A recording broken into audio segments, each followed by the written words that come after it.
দেশনেত্রী জিয়া রহমানের আদর্শ, দেশনেত্রী বেগম খালেদা জিয়ার আদর্শকে মানুষ তারা দেখেছে। এদেশের জাতীয়তাবাদী দল শহীদ রাষ্ট্রপতি জিয়া রহমানকে দেখেছে, দেশনেত্রী বেগম খালেদা জিয়াকে দেখেছে। শহীদ রাষ্ট্রপতি জিয়া রহমান এদেশের কালো জয়ী নেতা, ইতিহাসের রাষ্ট্রনায়ক, স্বাধীনতার ঘোষক, এবং তিনি অত্যন্ত কঠিন সময় দেশের স্বাধীনতার ঘোষণা দিয়েছেন, দেশে গণতন্ত্র পুনঃপ্রতিষ্ঠা করেছেন, পঞ্চম সংশোধনের মাধ্যমে বাংলাদেশের রাজনৈতিক অঙ্গনে প্রকৃতি ঐক্যের ঘটনার জন্ম দিয়েছেন। শহীদ রাষ্ট্রপতি জিয়া রহমানের হাত ধরে দেশনেত্রী বেগম খালেদা জিয়া এদেশের উন্নয়ন, উৎপাদন এবং সমৃদ্ধির রাজনীতি সমগ্র জাতিকে ঐক্যবদ্ধ করে এদেশকে সামনের দিকে তোলার জন্য এগিয়ে নিয়ে নারীর ক্ষমতায়ন, নারী শিক্ষা প্রসারে, দেশের উন্নয়ন, উৎপাদন, সমৃদ্ধির রাজনীতি সারা বাংলাদেশে ছড়িয়ে দিয়েছে। আজকের যে বাংলাদেশের অর্থনৈতিক সমৃদ্ধি যে ভিত্তির উপর দাঁড়িয়ে আছে, সেটা শহীদ রাষ্ট্রপতি জিয়া রহমান, দেশনেত্রী বেগম খালেদা জিয়া সেটাকে সামনের দিকে এগিয়ে নিয়েছে। বাংলাদেশের জাতীয়তাবাদী আদর্শের ভিত্তিতে আমাদের অর্থনীতি সোপান রচিত হয়েছে, সেটা জিয়া রহমান এবং দেশনেত্রী বেগম খালেদা জিয়ার শাসন আমলে সেটা রচিত হয়েছে।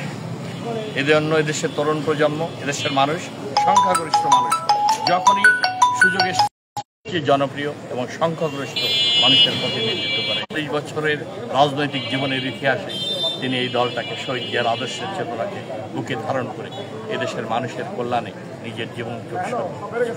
তিনি উৎপাদন, উন্নয়ন, সমৃদ্ধি এবং ঐক্যবদ্ধ করে জাতিকে উৎপাদনমুখী রাজনীতিকে সামনের দিকে এগিয়ে নিয়ে এই 43 বছরের ঘাত প্রতিঘাত লড়াই সংগ্রামে এই দলটাকে তৃণমূলে পৌঁছে দিয়ে ব্যাপক জনপ্রিয়তা অর্জন করতে সক্ষম হয়েছে। তিনি দেশের সবচেয়ে জনপ্রিয়। আপনি কেন্দ্রীয় কমিটির কৃষিবিদ, এই কৃষিবিদ হিসেবে দক্ষিণবঙ্গ না সারা বাংলাদেশের একটি গুরুত্বপূর্ণ জায়গায় আছেন। একজন রাজপথের সোনালী ফসল, বারবার কারা নির্যাতিত আপনি, দলের দুঃসময় আপনি ছিলেন। যে সকল তরুণরা সারা বাংলাদেশ থেকে এই বৈষম্য কৃষিবিদের কাছ থেকে যারা নির্যাতিত হয়েছে, এই তরুণদের উদ্দেশ্যে তরুণের যে সমাবেশটিকে কেন্দ্র করে সেই সকল নির্যাতিত যারা এখনো মেডিকেলের বারান্দায় একটু চিকিৎসা নিতে পারতে আসে না, একটু টাকার অভাবে মেডিসিন কিনতে পারতে আসে না, সুচিকিৎসা করতে পারতে আসে না, তাদের উদ্দেশ্যে আপনি কোন ধরনের মেসেজ থাকবে? ধন্যবাদ আপনাকে। দেখুন, জুলাই বিপ্লবে আপনারা দেখেছেন বৈষম্য বিরোধী ছাত্ররা, হাজার হাজার ছাত্ররা তাদের মূল্যবান জীবন দেশমাতৃকার স্বাধীনতার জন্য, মানুষের মুক্তির জন্য, মানুষের অধিকার ফিরিয়ে পাওয়ার জন্য আমাদের ছাত্ররা, তরুণ ছাত্ররা জীবন দিয়ে গেছে। এটা আমাদের অহংকার, আমাদের গর্ব, তাদের রক্তের ঋণ আমরা কোনো কিছু করতে পারি। এই অন্তর্বর্তীকালীন সরকারের দায়িত্ব শহীদ পরিবার যারা ছাত্ররা জীবন দিয়েছে জুলাই বিপ্লবে, তাদের শহীদ পরিবারকে যথাযোগ্য মর্যাদা, অর্থনৈতিকভাবে, রাজনৈতিকভাবে তাদেরকে প্রতিষ্ঠিত, তাদের শহীদ পরিবারদেরকে অর্থনৈতিকভাবে রাষ্ট্রীয় দায়িত্ব তাদেরকে পূর্ণ করা। আর যারা আহত হয়েছেন, সারা জীবনের জন্য পঙ্গু হয়ে গেছে 25-30 হাজার ছাত্ররা, তাদেরকেও রাষ্ট্র তাদেরকে যথাযোগ্য মর্যাদা পুনর্বাসন করবেন, এটা আমাদের। আর দল হিসেবে আমাদের ভারপ্রাপ্ত চেয়ারম্যান জনাব তারেক রহমান সাহেব বলেছেন, সমস্ত শহীদ পরিবারের পাশে তিনি তার হাত বাড়িয়ে তাদের নামের নামকরণ, তাদের অর্থনৈতিকভাবে সাহায্য করার জন্য দলীয় নেতাকর্মীদেরকে সাহায্য নির্দেশ।